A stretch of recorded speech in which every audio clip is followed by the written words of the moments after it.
Jury question, everybody, make some noise. Thank you, thank you all, thank you. Wow, what a beautiful audience. This is jury question. You know how we do it? I'm honest, Chris Atari. That's the other way around. Anyway, some of you, if you do, I mean, if you in the audience do drive to work every day, come on. If you drive to work every day, can I say your hands up in the audience? Good. Only 2 people. 3, 4, 5, 6, 8. Oh, great stuff. Clap for yourself if you're driving to work. Clap for yourself. Thank you.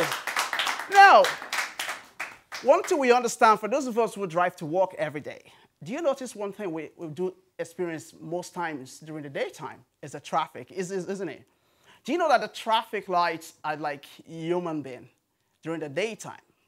No? None of you know. Okay, I'll tell you guys. I'll tell you why. During the daytime, if you're going to work, each traffic light could take you 5 minutes, right? To go maybe first car, second car, and then the light will comes off, isn't it?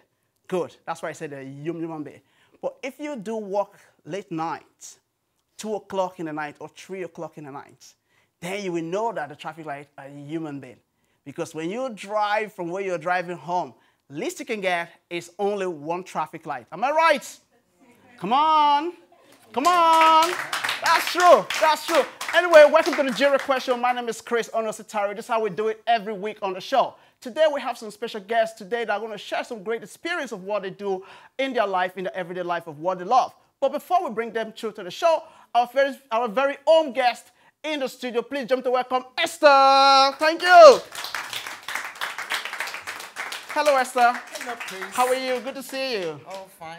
Good, good, good. Please have a seat. Please, this is Esther here for the show. Thank you all. Esther, welcome to the jury question. As every week, we always talk about what happens between Africa. We talk about life, we talk about society, we talk about people. And today, I believe you have something more different for us today. Am I right? Oh, yeah. So can you hit us with what we have today to talk about? Yeah, I just try to share with you how to raise a teenager. Okay. Because it's quite a challenging job. True, true. Because I've raised 3 teenagers. Some African parents, they are not patient. They don't know how to raise a teenager. Because if you don't know all these tactics, how to raise a teenager, they can become a bad on the streets. Right. Is it just only for the African parent, or it's just a parental ability that... Yeah, because our culture, right, we believe in discipline. And we believe in smacking. But this teenager, when you are raising them up, because when they get to the age of 14 to 19, there is this something they call cortex lobe. It doesn't develop at all. Okay. That is why you see them so arrogant. They will not listen to you. Okay. They believe they know, they will become withdrawn to themselves. Like, do you think it is society that has changed the teenager ways, or no, what? I think it's the hormone like. The hormone like. And they believe they are an adult. Okay. So they become withdrawn, and they will keep secrets away from the parents. And even their room will be so messy. But we have to know how to deal with this condition. I have a friend. She has a teenager boy. Smacking because of our culture. He used to smack the guy, and the guy ran away from the house. Eventually, he joined the caravan, the people in the caravan, and started smoking weeds. Right, okay. So to parent a teenager, one have to be gentle, make it, show friendship, show love to them. Sure, sure. I don't normally smack my children. Come on. That's very good. That's very good. Very good. Smack my children. But I used to, until I detected when I went for a parenting class. Try this when you get home. Instead of you, if maybe not teenager, your child, if they do something bad, don't smack them. Take what they like most. Maybe they like game, they like a channel, they like a television. Take it away from them. So I did it one day. You know what my boy of 12 said? Mom, take a stick, beat me. Let me watch my program. You know, they forget me, they beat them. Is that not true, people? That's true, is it? Yeah, they beat me. It's good. So, Esther, so just to call this short quickly, that if you would be a parent need to be very much patient in their kids. Try to understand. You have to communicate, just communicate with them. Understand where they're coming from. We want them to be responsible. Sure. Right, Esther, listen, we're going to leave it there because we're running out of time. Please give it up one more time for Esther. Thank you. So viewers at home, stay tuned for more of this as we have something to share with you. Before Esther goes away, just to let you know that this is one of our stuff that we have, one of our guests that was on the show, and my very good friend Ayom. She wrote this book, and this book is about Through the Storm. So can I just ask your audience, how many of you love to read a book? How many of you? If I want to see your hands up. Good stuff. So everyone in the audience, Esther, you're not getting this. Well, everyone in the audience, you're going to go home with one of these books. Remember, yes. So we'll be right back after this. Thank you, God. Thank you. Thank you. Hello, viewers. Welcome back to the show. Please give it up one more time for Esther. Thank you.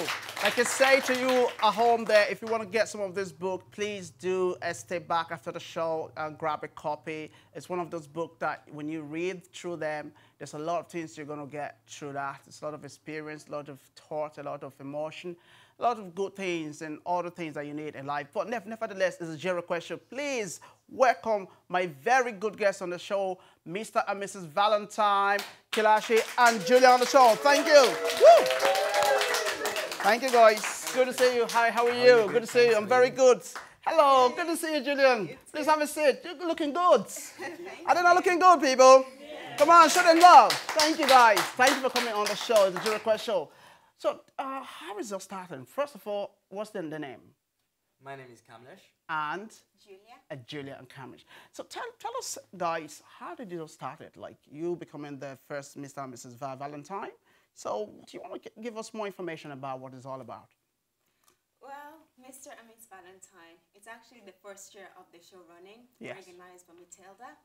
I actually met Matilda before on a different project, and then we talked a lot, and then she told me about this project. I was very much interested in it. So I went along with a few meetings, and then the show came along. We went for the auditions, we got in, like everyone else, and the rehearsal started. So we went to rehearsals with different contestants, and so many things happened along the way. And for me, I started just a friend told me, oh, there's an event happening, so if you want to take part. I just went there, and then I got to meet Matilda, and from the very first time we met, and I knew like this is something good, we are doing something good for a good cause, and then my aim was just to be part of it, and I didn't know I was going to win, and so because it was a good cause, I'm like, yeah, it's for charity, and Matilda is so nice, so I was all up for it, and that's very good. And tell us your experience. You know, in every time we all go into a competition, our motive is always, I want to be the winner of it. But what are the challenges you guys face in this kind of field, especially if it's your first time to go into a competition like this? You have to be very confident, and then all the contestants, and the friendlier you are with them, the more confident you feel, and you're more at ease, and then it becomes like everything becomes so easy because you feel safe. And once you feel safe, you're up for it. You know? Good. Yeah, go on. And it was also because like the challenge is because trying to get everyone on the set on the same day at the same time, it's always difficult. It is difficult. Because we all have different jobs, we have different things, but it's that commitment that we all push through, even if one person wasn't there, calling each other, trying to make sure everyone knows what we're all doing at the same time and just going for it.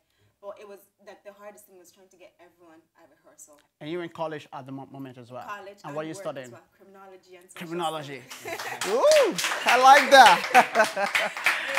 And how's that going for you at the moment? Brilliant. You like it, Love it.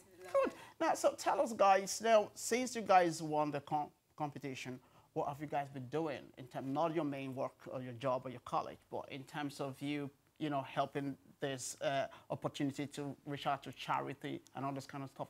What is it like for you guys to be going to places and be able to raise awareness and all of that? Well, we started like with the event, we were able to raise a good fund to give to charity to Diabetes Island.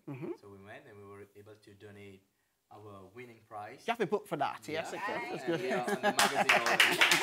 So, that's good. Like if you see like comparing the other people, we raised €1,000, and our prize money we're supposed to get €500, but we were like, kind of double it up. Yeah, we're like, we're gonna give it to charity because it's Well, that's good. Very good. Very good. Would you guys raise funds for me as well? We will. Oh, the different charity. Because my bill's gonna be 10 grand. So if you can make it 40 grand, it'd be great. Woo! As long as you invite us again. No problem at all. We'll get you guys on board. So guys, now what is the future for you guys now? Now this is your first achievement. I mean, there should be a future line ahead for you guys. Are you guys looking forward to more other events, more other activities coming up as part of you guys? Because this is a very strong title that you guys are carrying. So next year again, I believe this competition is going to go ahead. So you're going to go in there to represent, and to hand over to whoever's going to go in for the competition. So what are the future plans behind you guys? Well, we were invited, got the invitation as a main guest in the Cameroonian party, and then we also got to go to Nando's on the compliments of Nando's, and where we were very welcome, and then all the staff, everybody took good care of us. I like that. Come on, well, that's very good, very good, very good, very good. The most important thing is that once you start something, it is how you carry it. That's how everybody's gonna, follow along. So being you guys for the first time to be able to help the organization to start up this, it's a very, very strong privilege for you. Great privilege for the organization, and also like you're raising awareness of fund for charity. It's a great work, and a lot of work for you guys to be doing that. And fair play to you guys. On behalf of Jury Request, we want to wish you guys the very best of luck in the future and the organization. Please give it up one more time. Thank you very much. Okay, viewers at home, stay tuned for more of this show because we have a special guest with us that's going to share something very, very exclusive to us. I don't want to miss that. We'll be right back after this. Thank you. Home today, I have a very good special guest with me on the show, and this is one of those people that you like to meet today. Please join me to welcome Mrs. Esther Oleme. Thank you. Thank you very much. It's a good pleasure to have you. Please have a seat. Thank you. Thank you. Okay, viewers at home, before I get my guest on, she's the CEO, is it correct? Or the president of the Single Cell Society Highland. Thank you very much for coming on the show. Esther, I do appreciate you for coming on the show, and I believe you're looking very pretty there. Come on, give it a one more time for Esther. Thank you. I like that. That's a good picture. Esther, so tell us, how did it all started, for you to take this whole body on you as it is? Well, I'll start by saying sickle cell is something that is quite personal to me. I have 2 children living with sickle cell, and when I had my children in Ireland, it was something that was quite new, and there was this huge challenge on the Irish pediatric system. There was huge lack of knowledge in the area of sickle cell, even within the medical professionals. And so you can imagine, even in the community, and coming from where I come from in Nigeria, when you have a child with sickle cell, because of the societal stigma, you're nearly meant to hide your story. True. And being a migrant in Ireland myself, from a black background, and having children with sickle cell, from my perspective, was sort of a double jeopardy, if you like. So there was this huge lack of access to appropriate healthcare services, lack of knowledge out there, and I would say, even the way you're being treated. I remember the first time I presented in the hospital, it was more like people were beginning to run HIV tests, and all of that, because the crisis would present in a way that, because of the lack of knowledge, nobody knew what it was. So for me, I felt, because even if I knew what sickle cell was, I did not have that much knowledge enough to be able to even start educating people. So the first thing I did was to re-educate myself, because it was a personal challenge I was... Thank you. That's true. Well done, Esther. You can sit back and relax yourself, Esther. Relax. You're in the studio. It was a personal challenge I was going through. Yeah. And it was important for me to really understand, where I was coming from before I was able to say, hey, this is the story here. This is what, as much as I have 2 girls of my 4, children, with sickle cell, and I'm sure we'll come to most of what the crisis is and what sickle cell is all about. So you know what the impact of sickle cell is. I love to know, to be honest with you, because sometimes, you see, it's just the society we live, so many things. It's not that we don't know them, it's just that they're not really out there, and if people like you were able to cry out these things, it'd be difficult for people to know what exactly these things are, so like you said, we're going to go into more of these things and you'll be able to break it down, so we'll be kind of all be educated about these things, because we might be living with these things and not knowing to us at home, so it's a good thing that you're really doing, so at the moment, what is it like in Ireland? You're going through all of this process. You went through Parliament. You went through other areas. You canvassed this campaign. You put it. So where are we standing in this single cell issue right now?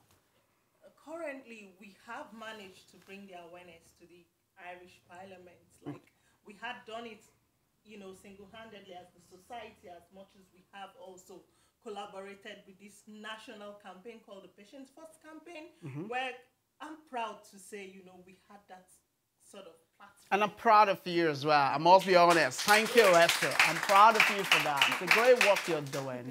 Carry on, Esther. So on the platform, we have the Irish Medical Organization, the Cystic Fibrosis Ireland, the Irish Nurses and Midwife Organization, and we have the Irish Patients Association. And the platform, is led by the Irish Patients Association chairman, Stephen McMahon. He has been a great supporter to the society himself. Wow, thank you. So come on. Give it up for him. That's true. So last September, we had a presentation in the Parliament, and it was shocking, the Health Committee and everybody else was present there, and, it was quite shocking for people to get to realize the realities of what we live with. Like, I would have shared my story, it's all over, it's online and all of that. I would have shared my story where I would have waited 5 years for my child to access, a service. And while she was waiting, her health deteriorated. True. She was in hospital nearly every 2 weeks. And you don't even want to know the impact of hospitalization, on the family as a whole. So I really don't want to jump, going from one end. I'll take it gradually. For people that don't know what sickle cell is, it's like a distortion in the red blood cell. The actual red blood cell is in donut shape. And when you have the sickle cell, it forms a crescent shape. That means oxygen, the main cell, red cell, is beginning to lack oxygen. And this happens when a child has crisis. Okay. Yes, their red blood cells begin to crescent. So when that happens, it causes a lot of blockage, especially around the joints, and the child begins to have serious, painful, pain, which is what is called crisis. And the crisis can lead from, even the smallest to the largest thing. It could lead to failure of your body organ. It could, in some very rare cases, end of life and all of that. And would this fall into, say, like you're looking at kids, maybe younger people, what about adults? Can an adult have the symptoms of this kind of, disease that goes around, or what are the symptoms of that? The thing there is, it doesn't have symptoms. It's a genetic disorder. Okay. So it has to be inherited.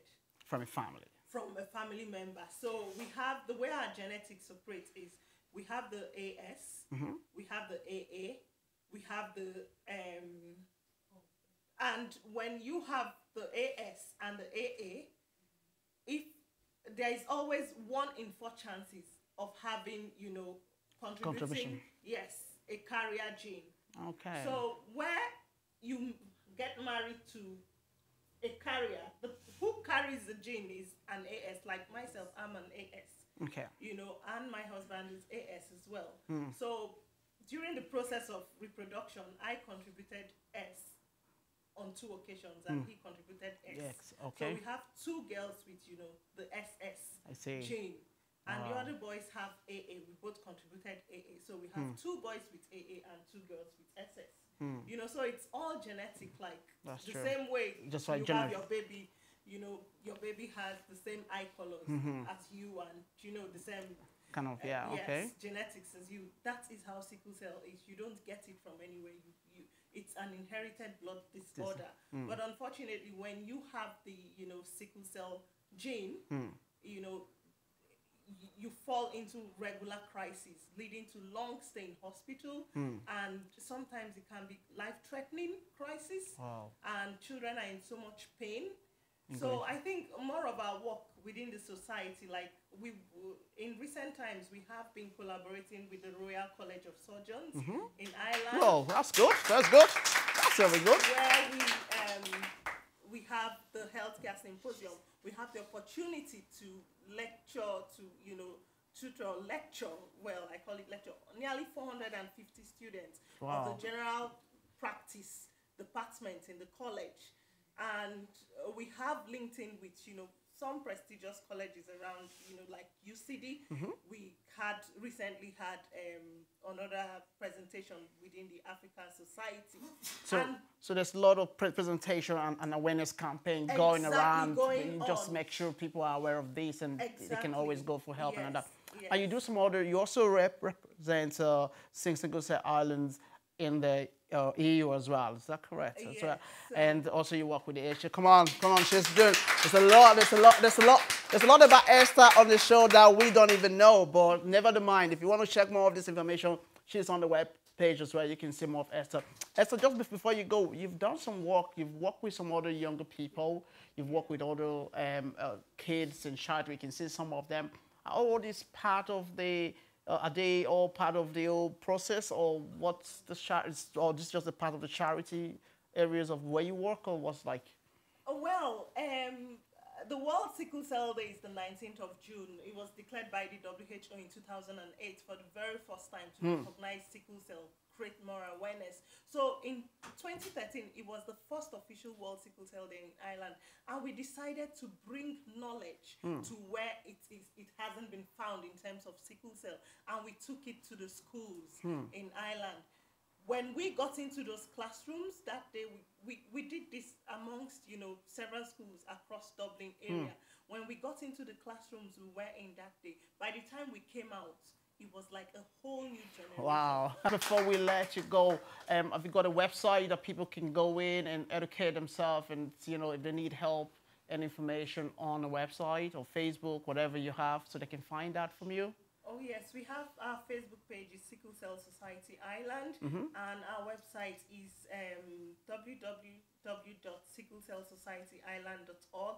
We also have a Twitter page, SCS_Ireland. Yes. So many. You can find out. Don't worry, Esther. Come on, do no whatever. Esther, don't go nowhere. So viewers at home, this is all we have there for you as we come to the end of the show. Esther, once a big thank you very much for coming on the show. It's a pleasure to have you. So ladies and gentlemen, this is the end of the show for us. But before we go, please give it up one more time for Esther that was on the show. Thank you very much. And also, don't forget to give a big applause to Mr. and Mrs. Valentine as well. Thank you very much. And my very good friend Esther right here on the show with me. Please give it up one more time for her as well. Thank you. My beautiful audience, make some noise. Love that. Thank you very much. Thank you guys for all coming, to all my production crew. Thank you very much. Log on to the J-Request Show at www.jrequestshow.com every week as we bring varieties of guests for you. So we'll come your way next week. Keep living. I love you guys, and bye for now. Thank you.